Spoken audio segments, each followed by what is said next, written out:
Well, hey everyone. This is an open-ended discussion.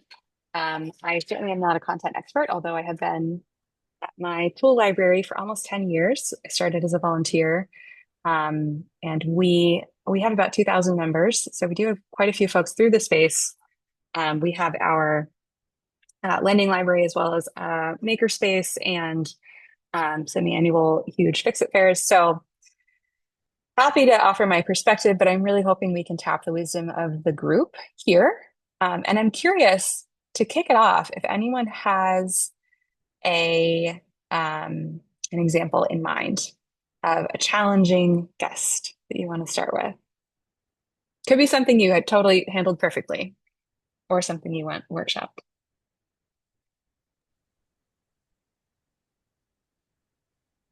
Yeah, go ahead. So we had a situation, we're pre-launch, but Okay. we have found that even pre-launch, we have a couple of people that have ideas about how it should be organized, and they decided to sort of try to do a hostile takeover of Hmm. the agenda. And what that resulted in was everything stalled, and it was more or less without consulting the director. They came in to a meeting with a PowerPoint of these are all the things you're doing wrong. Kind of. So I'm coming in after that and hoping to help organize the launch in next year. But it's giving me pause because they're still part of the overall community. And I'm here to navigate that better. So that I've not directly been confronted with it. These folks are friends of mine, so that could be sticky too. Mm-hmm.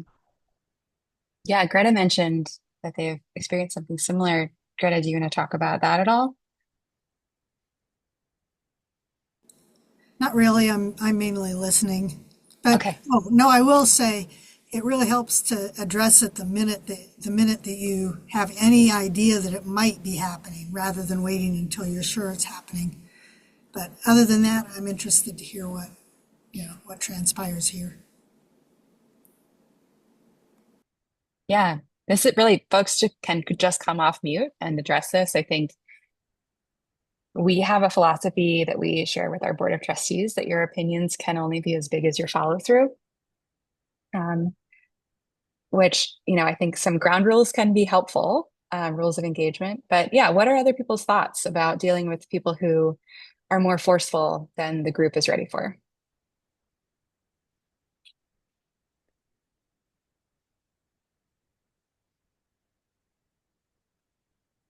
Think people must have been coming looking for advice versus giving it, huh? Yeah, I haven't encountered that, so I can't help.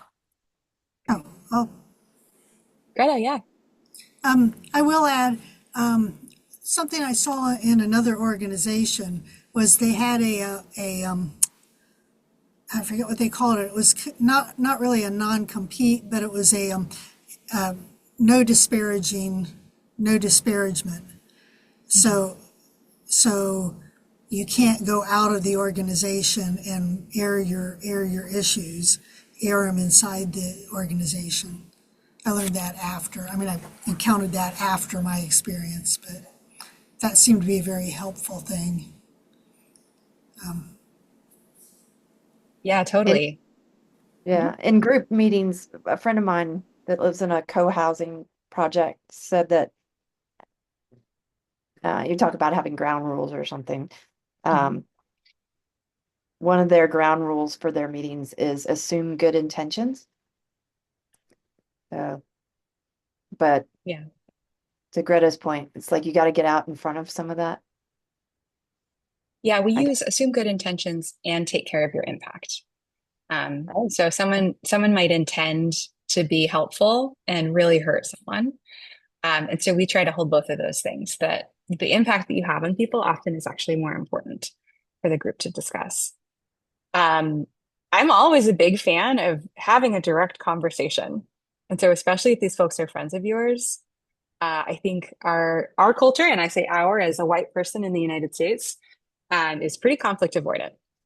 And often, if you're going to be building something together, you have to learn how to just have a conversation about how something impacted you. And so talking about the difference between someone's intent and impact, saying, I know that you did not mean to disparage or criticize, and that's how it felt.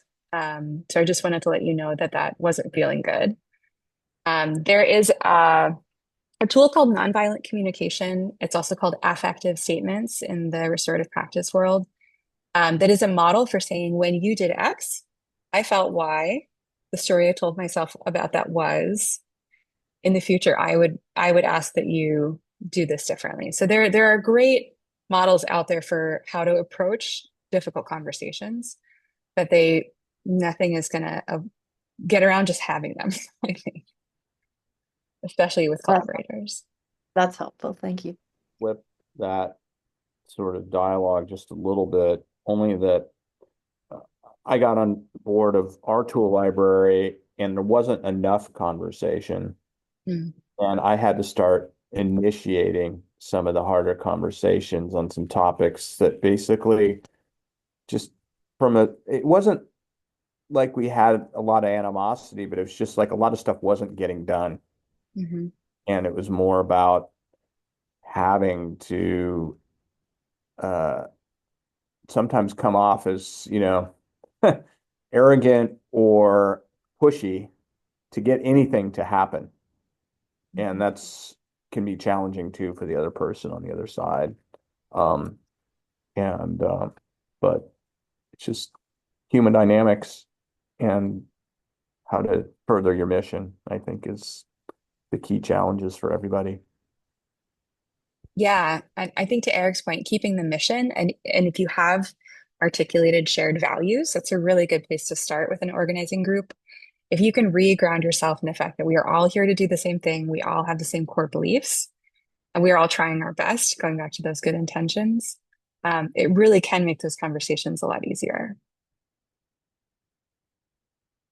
We work with And a consent model, so Mhm. it's making sure that everyone is on the same page with, does this work for you for now? And if it doesn't work, what doesn't work about it? So that rather than it has to be everything has to be perfect or done your way, you try to find a solution that everyone can say that this will work for me for now. We'll try this out. If it doesn't work, we'll adapt or change it. And I think that helps with the conversations in terms of getting everyone on the same page. Mhm. I have a question, which is a little different.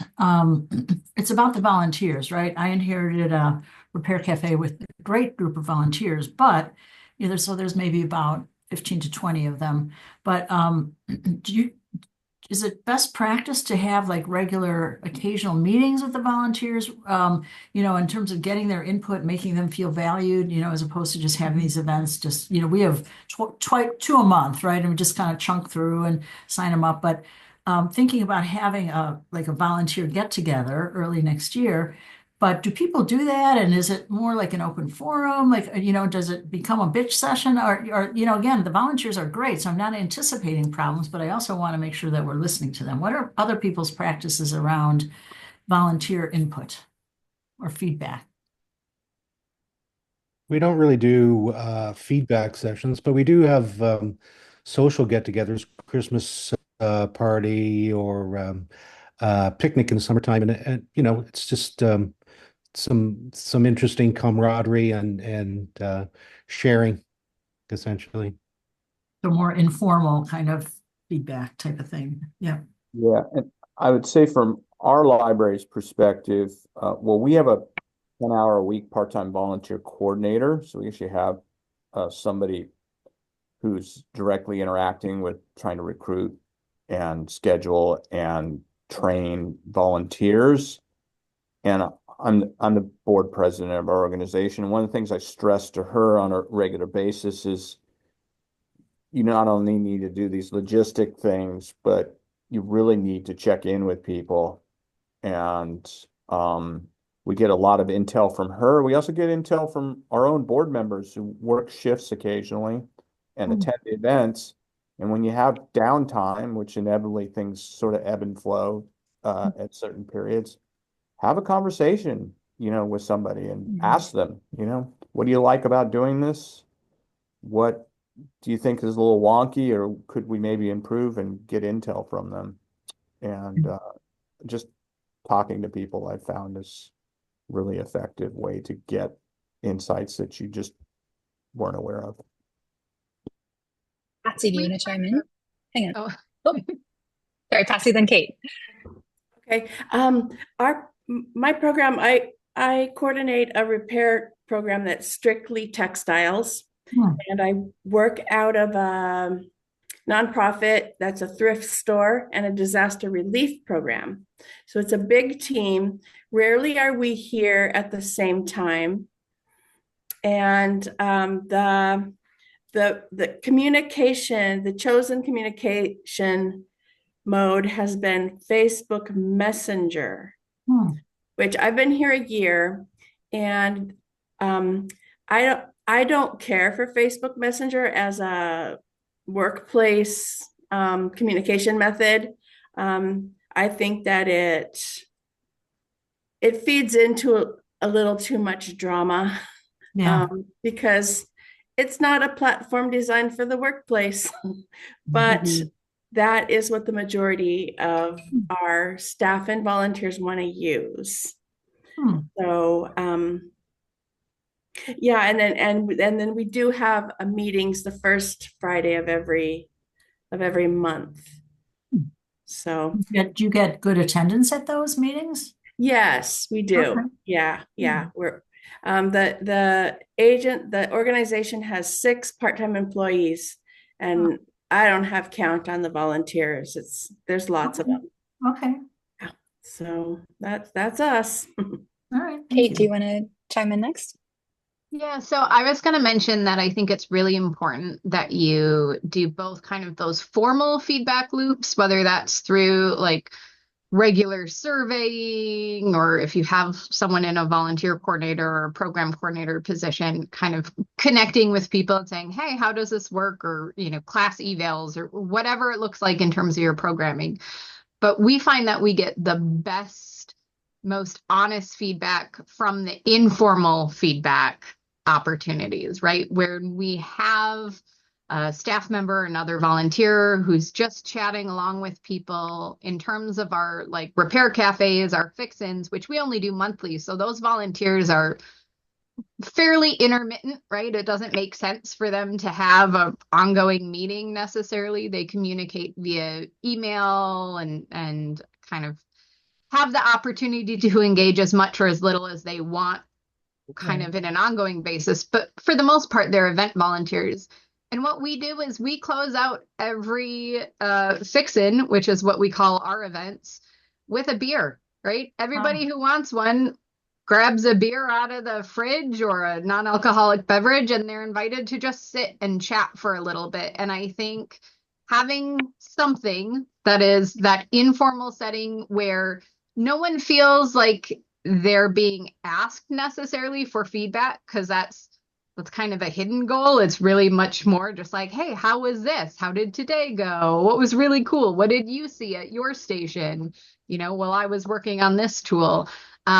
I think that is probably where we get the most insight programmatically that we can then take back to kind of the leadership teams in whatever capacity they happen to look like, and then use to change policies or kind of how we're approaching things. So I think just making sure to have that mix and remembering that it doesn't have to be something super formal. And oftentimes that's where you're only hear the loud voices and you won't hear the people who are more afraid to speak up when it's a this or that, what do you prefer proposal.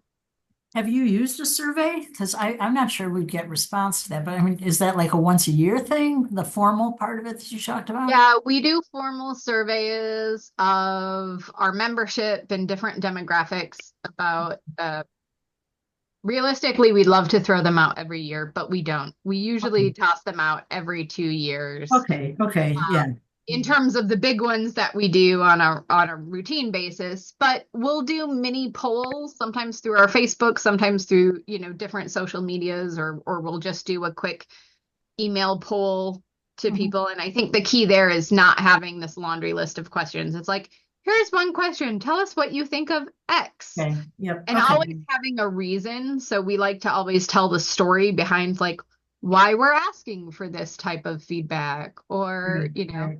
we heard this from an anonymous source. Is this something you see happening regularly, or is it something that bothers you? Because also in our world, if somebody can respond really quick in like a 5-second, yes, I'm responding to this email flow, you're more likely to get a response, and then making Exactly. sure that people have the opportunity to do it both anonymously if they want. We kind of have that open door anonymous. You can always talk to us. We'll never share it unless you want it to let us know. So, And there and are, sometimes feedback that we get in kind of a larger context, or put it in a different program's context so that it's not clear who it came from, because Right. some of those groups are very, very small, right? And so even if you tried to anonymize it, Right. tell where the info is coming from. So sometimes we'll cheat behind the scenes for that. Right. there are, just to wrap up the conversation about evaluation, there are a couple of best practices for what's called procedural justice in community building. So you want to always make sure that people understand what part of the decision-making process you're asking them to be a part of.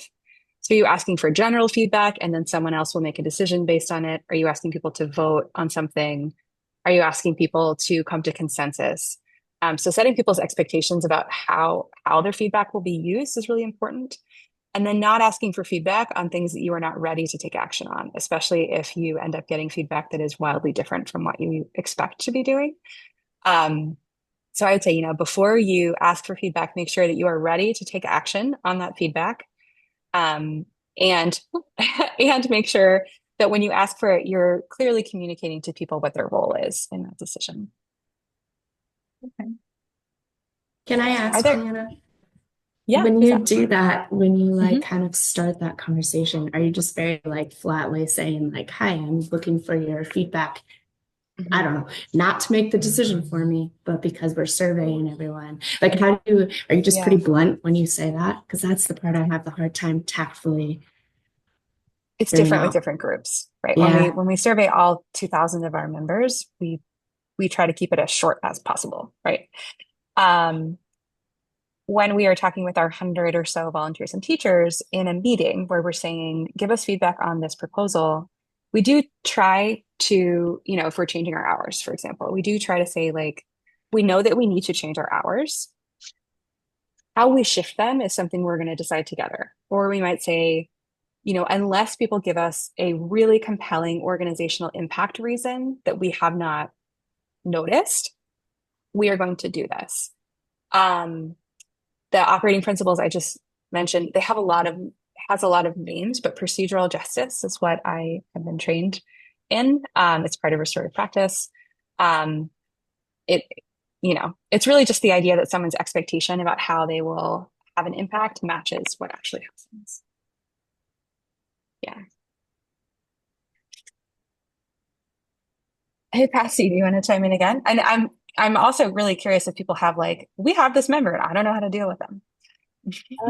I was hoping that we could talk about patrons or guests or whatever you call them, who exhibit rather disturbing symptoms of mental illness. Not quite to the crisis point, but just kind of low grade, difficult, edgy behaviors. In our organization, it's a core value that it be a safe space for everyone.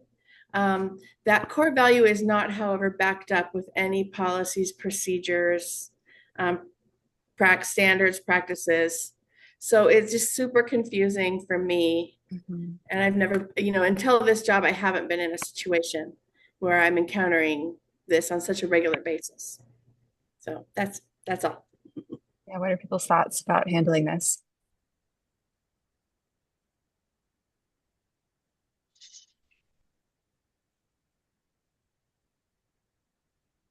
I don't know if I have any suggestions that would work across the board, but I do feel like I run repair events, and I do feel like part of my job as the coordinator there, as like the staff person who's not fixing anything.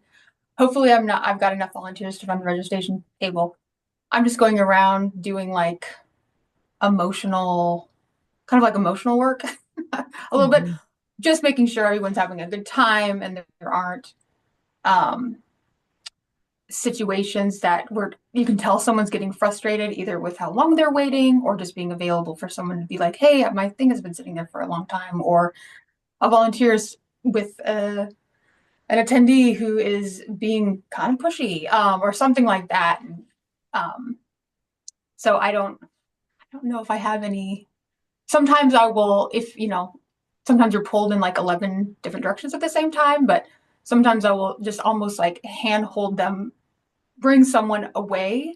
And I have like a DIY table that's usually open, it's blank, it's whatever. And like, I remember one time someone looked like they were going to fall apart. And so we kind of took their item, and I was just like step by step, like, here, how about here, let me, do the ironing board for you and whatever. And she's like, I don't know. Like, sometimes repair fairs can get a little chaotic. So almost having a space where you can just talk to someone and say, oh, hey, step over here in the corner with me and let's chat a little bit, and kind of bring down maybe the emotional fervor that happens in the moment when there's someone trying to fix your thing and you're trying to communicate with them and they're saying, we can't fix it, it's dangerous. And they're like, but you have to fix it. Like, I don't, that's why I'm here, or whatever the situation is. That just setting that up for you to kind of step to the side. Sarah, it looked like maybe you were going to chime in earlier. Is that right? Sarah Steiner, my bad. Who, me? Yeah, okay, I won't put you on the spot. I was trying to intuit your Well, body language. I think, I mean, beyond like what specifically to do, I think it's important to talk with whoever runs your space or the committee that's in charge, just so that everybody, like, if that is a shared value of your company, then it's okay for you to insist that you work together to come up with kind of a plan for what to do if you're in these kinds of situations, and the plan should address varying levels of intensity, right? So you've got everything from, if people are uncomfortable dealing with that, then maybe you're just having a meeting where you workshop different ways so that you get comfortable speaking like the words and kind of resolving these situations in a way that feels good to everybody that's involved. They can all agree on it. They can see examples and kind of put them in their pocket and pull it out the next time they're in a situation like that. But everything from there to just having resources printed out and laminated. We're a tool library, so this is for the librarians to access, since they're kind of like the customer service. But so that if a situation escalates, they have numbers that they can either, or information that they can give to people, or that they can call themselves. We have like, it's called STAR in Denver, but it's basically like, instead of calling the cops, this is who you can call for support. If somebody is in crisis and stuff like that. But I think it's really good to agree on it, and it's okay to to push people, I think, to talk about it in advance and not wait for something to happen for people to understand that this is needed. Yeah, I'm going to second that. And I think, Patsy, you alluded to this when you brought this up, that you can have a value that you have a safe space, but what does safety mean? And I think, we have a code of conduct for our community that is pretty detailed, and it took us a really long time to get to it. It's actually part of the toolkit for Libraries of Things that is going to be debuting this afternoon as one of the resources. Also happy to share it directly. And it is a balance, right? Of saying we have gotten as specific as we can about what behavior is not acceptable and what behavior we want to encourage, both. And then also, we have done a lot of volunteer practice and training, like Sarah mentioned, of practice scenarios. In this situation, what are some things you could say or do? Many cities have what's called bystander intervention training, which can be really helpful. You don't have to be like a bystander on the street to use those strategies. Hollaback is an organization that does some of these, but any bystander intervention training can be helpful. Effective feedback training can be helpful.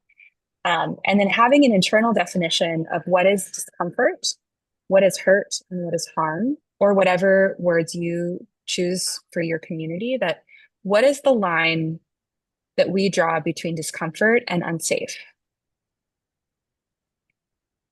Yeah, Kate, Kate says optional training for staff and volunteers about accessibility in general, and she put a lot of specifics in the chat. Is really helpful. And I know Patsy brought up, specifically if you're encountering somebody who has is like maybe struggling with mental health, but the point is it kind of doesn't matter why somebody is showing up in the space in a way that you don't expect. What's important is, are they crossing that line where that space is no longer safe in the way that you've defined it for your participants? And if so, like Sarah said, what's your plan? How do you address that in a way that's in line with your values?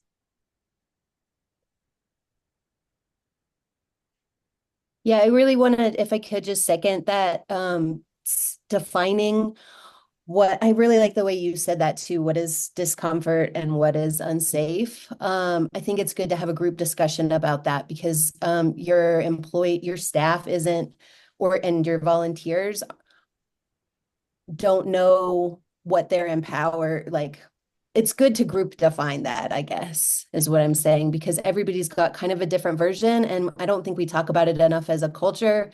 So a lot of people don't even have that self-defined yet. And so I think that's really, really important work to do up front, is just get everybody on the same page about what is an uncomfortable situation and what is not okay according to our code of conduct that, like Leanna said, that they created for their org. And there is always going to be subjectivity in people making that call.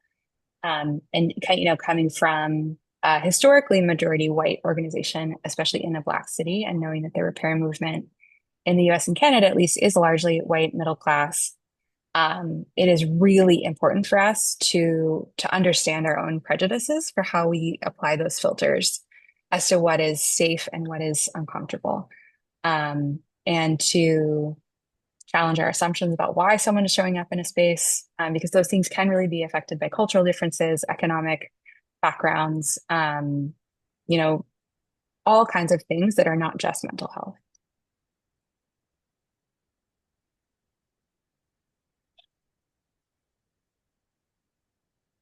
Other examples, challenges, ideas, solutions. I have a question about, and this again might be very specific to repair events, but it could maybe other tool things. So I'm curious if anyone's like, how do people manage? And I'm coming from a very low resourced like program, so sort of like a coordinator team of one. So how do people work with volunteers where their skill level is, there's a certain amount of skill level you need to do things to make sure items leave in a safe way. And getting her being generic, but there's one example where there's been someone who, actually a couple of examples from another organization that does repair too, where someone's idea of repair is a little too much MacGyver, and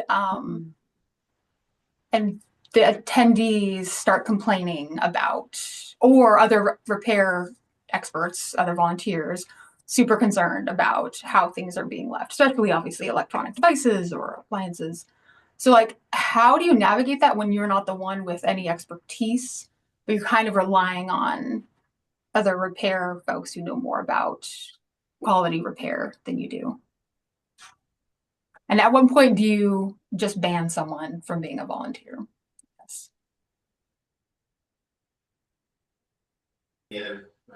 I was going to say, Heather, this was what I was going to bring up if there was a lull too. So I don't know that I have much to say other than I've started recently thinking more about it, and I've been lucky that don't have a volunteer that's currently doing that. So I don't have to figure out how to have that really hard conversation with someone. But I think what I'm going to do moving forward is a better job gauging their skills beforehand. And I have a select few volunteers that are just like the best.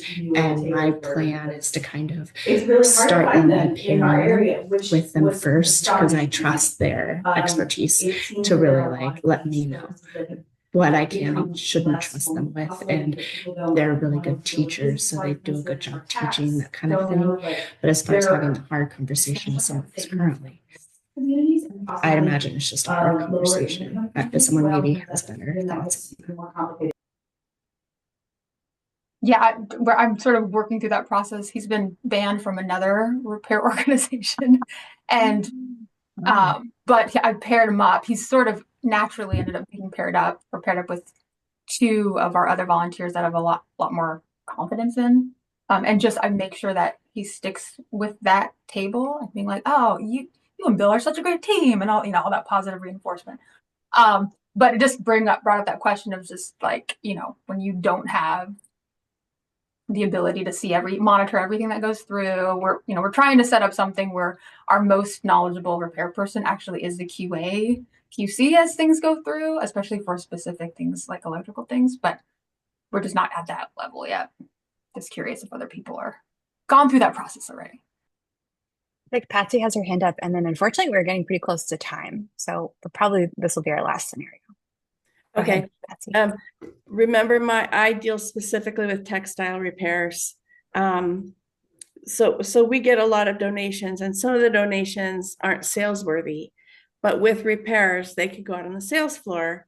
And so I have started separating the repairs in simple, moderate, and advanced. And sometimes people just sew buttons on, because because that's where their skill level is. Yeah, that's a good idea. With other things too. And that comes back to, I think, what a really good across the board strategy is for volunteer management is setting really clear expectations upfront. Another key principle of effective feedback is to give feedback on someone's behavior and not their personality. And so if you can say, this behavior is not working, it's much easier for someone to internalize that and not get defensive. Establishing norms of coaches calling each other. So you can build cultural norms of mentorship and mutual aid within your organization, and setting really specific expectations for what is and isn't acceptable, even for your volunteers. It can also really diffuse those conversations and say like, hey, this is just a document that we all agreed to. Remember, here's the specific thing that I can point to that needs to change. I want to thank everyone for being here, for participating in this conversation. I hope that we can continue to have more of these. Obviously, it's really important. We'll see you back in the main session. Thank you. Thanks for